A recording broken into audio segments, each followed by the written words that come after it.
So hello everyone, welcome back to another video on my channel. So in this particular video, we are going to discuss about digital logic topic. So now we are going to start our preparation for the GATE CSE 2026. So if you are the one who is preparing for 2026 attempt of like GATE CSE, then this video is for you. The number one thing that you have to understand is कि हर एक चीज का अपना एक pattern होता है, हर एक चीज का अपना एक लॉजिक होता है। तो आपको दोनों ही चीजों पे वर्क करना है। मतलब कि आपको पिछले कुछ एग्जाम से रिलेटेड चाहिए, आपको कुछ क्वेश्चंस, इन क्वेश्चन के अकॉर्डिंग आपको निकालने हैं कुछ पैटर्न, बट आपको वो चीज करने की जरूरत नहीं है because I have done that for you. तो मैंने डिजिटल लॉजिक से रिलेटेड इंपॉर्टेंट टॉपिक्स निकाले हैं जिससे क्वेश्चन पूछे जाते हैं, और कौन कौन से ऐसे टॉपिक हैं सब कुछ मैं आपको इस वीडियो में बताने वाली हूँ। तो चलिए शुरू करते हैं। तो डिजिटल लॉजिक की अगर हम बात करें तो सबसे पहले आपको ये पता होना चाहिए कौन कौन से टॉपिक्स हैं मेजरली जो आपको पढ़ने हैं। सबसे पहला टॉपिक जो डिजिटल लॉजिक में आता है वो है बुलियन एल्जेब्रा। तो बुलियन एल्जेब्रा से रिलेटेड लाइक इक्वेशन को सिंप्लीफाई करना से रिलेटेड क्वेश्चंस आते हैं। सेकंड जो टॉपिक होता है हमारा होता है लॉजिक फंक्शंस। तो लॉजिक फंक्शन से रिलेटेड भी चीजें पूछी जाएंगी। थर्ड टॉपिक जो आपको फोकस करना है वो है मिनिमाइजेशन। मतलब कोई इक्वेशन आपको दी होगी उसको मिनिमाइज करना है आपको। मिनिमाइजेशन से काफी सारे क्वेश्चन पूछे जाते हैं, काफी सारे न्यूमेरिकल हैं। फोर्थ जो होता है आपका डिजाइन एंड सिंथेसिस से रिलेटेड आता है, जिसमें आपको दोनों ही चीजों को पढ़ना है। मतलब आपको कॉम्बिनेशनल सर्किट्स भी पढ़ने हैं और आपको सीक्वेंशियल सर्किट्स भी पढ़ने हैं। दोनों ही के डिजाइनिंग आपको पता होनी चाहिए कि आपको अगर वर्ड्स में लिख कर दिया जाए तो क्या आप उसका सर्किट बना सकते हैं या नहीं। उसके बाद नंबर की रिप्रेजेंटेशन, चाहे one's complement, two complement, 4 bit gray system, ये सब कुछ नंबर रिप्रेजेंटेशन में आता है। तो नंबर रिप्रेजेंटेशन से भी रिलेटेड क्वेश्चन आते हैं। अगर मैं नेक्स्ट टॉपिक की बात करूं, टॉपिक नंबर 6 जो है वो हमारा कंप्यूटर में जो अर्थमेटिक हम परफॉर्म करते हैं लाइक एडिशन सब्ट्रैक्शन वगैरह, वो आपको लाइक पढ़ना है कि कैसे करना है, कैसे आप एडिशन करते हैं, कौन कौन से लॉज हैं जो फॉलो किए जाते हैं। वो आपको दोनों में वर्क करना आना चाहिए, फिक्स्ड में भी और फ्लोटिंग में भी। फ्लोटिंग मींस डेसिमल नंबर में भी और फिक्स्ड वैल्यूज में भी आपको आना चाहिए। तो ये कुछ टॉपिक्स हैं, 6 टॉपिक्स जो डिजिटल लॉजिक से जिनसे क्वेश्चन पूछे जाते हैं। बट इनकी अगर मैं डेप्थ में बात करूं on the basis of previous year या फिर उससे भी प्रीवियस ईयर, तो अगर हम एनालिसिस देखें तो 2025 का जो सेट 2 का एग्जाम था, मतलब सेट 2 वाला जो पार्ट था, उसके अंदर इसमें से टोटल 9 मार्क्स का पूछा गया था डिजिटल लॉजिक में, जिसमें 3 मार्क्स का जो था 1 मार्क्स के क्वेश्चन आए थे लाइक 1 मार्क वाले, और जो 3 नंबर का था हमारा,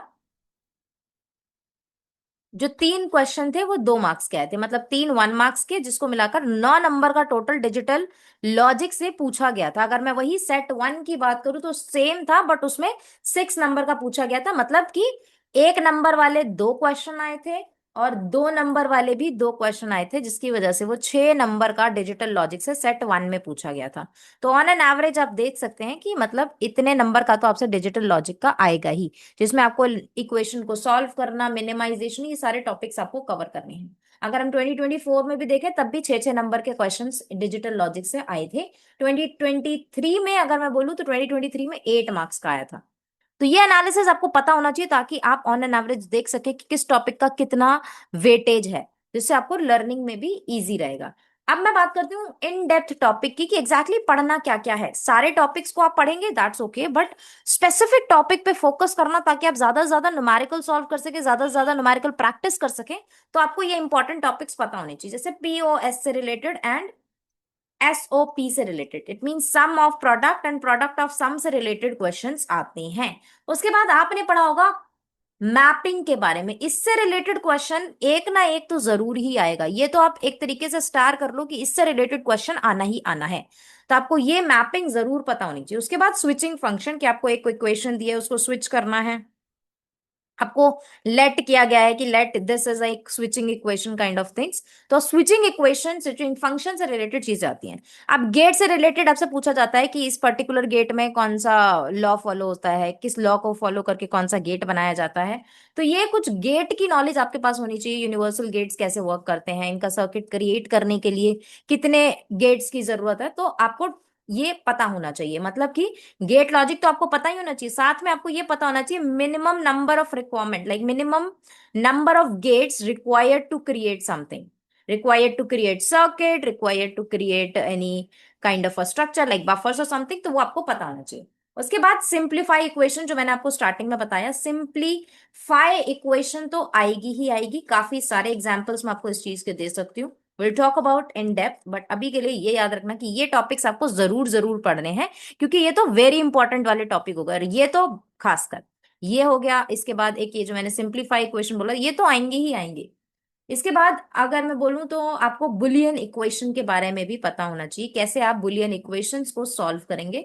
बुलियन इक्वेशन की सॉल्व करने के लिए भी काफी क्वेश्चन पूछे गए हैं, लास्ट ईयर में भी आए थे, सेट 1 में सेट 2 में दोनों में आया हुआ था।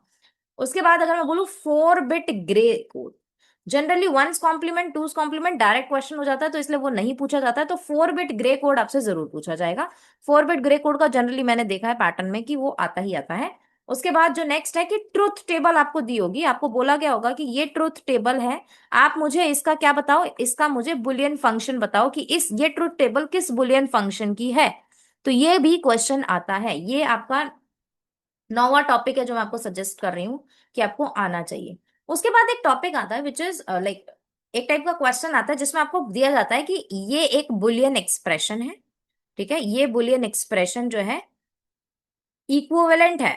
कौन सी ऐसी बुलियन एक्सप्रेशन है जो इक्विवेलेंट है किसी भी चीज के, लाइक किसी भी चीज के कॉम्प्लीमेंट के, या कुछ भी हो सकता है।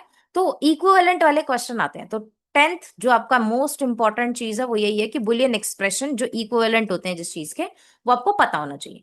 तो ये हमारा मेन टॉपिक्स है जो आपको कवर करने ही करने हैं। अगर मैं आपको कुछ सैंपल क्वेश्चंस दिखाऊं, तो अगर आप इस पीडीएफ में देखेंगे तो मैंने यहाँ पर दो क्वेश्चंस ऐड करे हैं। ये दोनों ही क्वेश्चन 2024 में पूछे गए हैं। इन 2024 के क्वेश्चंस को अगर आप ध्यान से देखें तो आपको एक बुलियन एक्सप्रेशन दी गई है। बुलियन एक्सप्रेशन के बेसिस पे मतलब आपको दिया गया है f(x, y, z) and then 3 5 6 7, ये आपको दिया गया है। अब इसी इक्वेशन को अगर आप सॉल्व करेंगे तो कौन सा वाला जो है वो करेक्ट आएगा, ये पूछा गया है। अब जब ये क्वेश्चन दी गई है, ये हमारा क्वेश्चन नंबर 1 है, और ये क्वेश्चन नंबर 2 है जिसमें आपको एक सर्किट दिया गया है, जिसमें आपसे पूछा गया है वेयर द गेट में have the propagation delay, assume कि सारे सिग्नल ट्रांजिशन जो है वो इंस्टेंटली लाइक हो रहे हैं and wires have no delay kind of thing. तो आपको ये कैसे सॉल्व करना है, इसको आप कैसे सॉल्व करेंगे, तो दोनों ही क्वेश्चन के सोल्यूशन को हम देखते हैं। सबसे पहले देखते हैं ये वाला क्वेश्चन जिसके अंदर हमें एक इक्वेशन दी है और हमें बताना है कि ये सही कौन सा है कौन सा नहीं है। तो चलिए इसके सॉल्यूशन को समझते हैं।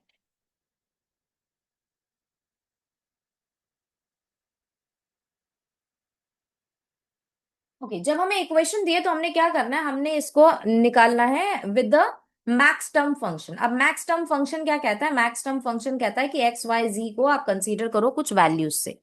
तो इसका क्या सोल्यूशन हो जाएगा, इसको अगर हम मैप के फॉर्मेट में लेते हैं, तो जैसे हमें 3 5 6 7 दिया है, तो हम इसमें क्या लिखेंगे, हम इसमें लिखेंगे एफ जो है हमारा वो XY Z वाला जो वैल्यू है, इसको हम 0 1 2 और 4 कर लेंगे। उसके बाद अगर हम यहाँ पे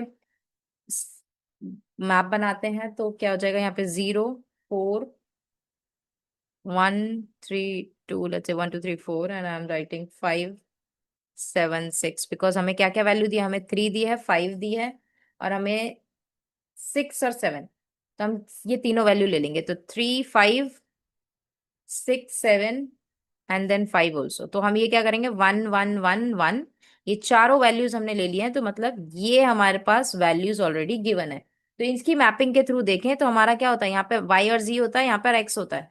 x वाले में क्या कंसीडर होता है, 0 और 1।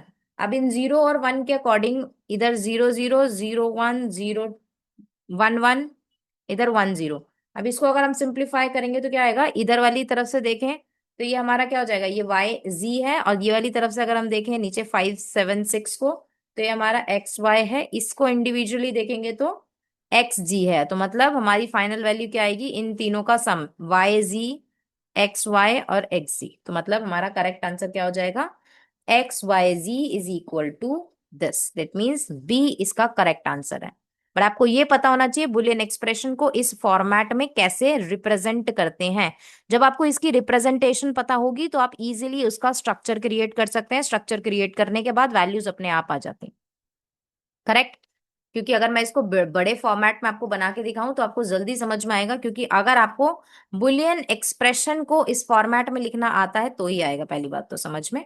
तो चलिए मैं इसको दोबारा से बना देती हूँ आप लोगों के लिए। तो मान लो ये 0 है, ये 1 है, then we have 3 and 2. And let's say I'm writing 4, 5, 7 and 6. अब मैंने इसको इस फॉर्मेट में क्यों लिखा है? क्योंकि यहाँ पर होता है 0 0 0 1 1 1 1 0, और यहाँ पर 0 और यहाँ पर 1। तो अब हम इन्हीं फॉर्मेट को लेके चलेंगे। अब जो जो वैल्यूज हमें क्वेश्चन में दी गई है हम उन वैल्यूज को पुटअप कर देंगे। वैल्यूज को पुटअप करने का मतलब है हमारे पास 3 दिया है, हमारे पास दिया है 6 दिया है, 7 दिया है, 5 दिया है। ये चार वैल्यूज हमें दिए हैं। यहाँ मैंने आपको बताया ये एक्स है, ये वाई और जी होता है। अब इन्हीं वाई और जी और एक्स के अकॉर्डिंग देखेंगे। तो मतलब मैं जब इसको कंपेयर करती हूँ, मतलब 3 और 7 को लेती हूँ, तो ये मेरा क्या देता है फाइनल वैल्यू?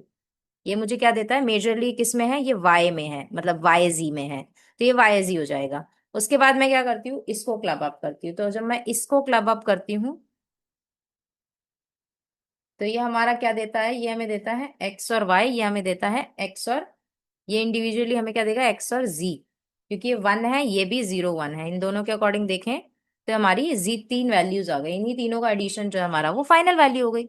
तो इस तरीके से आपको क्वेश्चन सॉल्व करना पड़ेगा। इस तरीके से आपको कुछ न्यूमेरिकल्स दिए जाएंगे जिसमें आपको रिप्रेजेंटेशन पढ़नी है। अगर आपको रिप्रेजेंटेशन नहीं भी आती है तो इस सीरीज के, डिजिटल लॉजिक की सीरीज के जो नेक्स्ट पार्ट आएंगे उसमें मैं आपको इन डेप्थ समझाने वाली हूँ कि कैसे क्या सॉल्व करना है। डू लेट मी नो आप अभी करंट में कौन सा टॉपिक पढ़ रहे हैं, कौन सा चीज रिसर्च कर रहे हैं। कोई क्वेश्चन अगर आपको नहीं भी आता है तो आप मेरी मेल आईडी पे ड्रॉप कर सकते हैं, codingdidi2024@gmail.com, जिसमें मैं आपको पूरा का पूरा solution with in the video format में आपको दूंगी। अब बात करते हैं नेक्स्ट क्वेश्चन की। अब नेक्स्ट क्वेश्चन क्या है? नेक्स्ट क्वेश्चन है हमारा ये गेट वाला क्वेश्चन। इसको कैसे सॉल्व करेंगे? अब गेट वाले क्वेश्चन को सॉल्व करने के लिए पहले तो आपको ये पता होना चाहिए कि क्या क्या हमें दिया गया है। जैसे कि अगर आपको क्वेश्चन में दिया गया है कि gate may have the propagation delay, मतलब कि यहाँ पर प्रोपगेशन डिले के चांसेस हैं।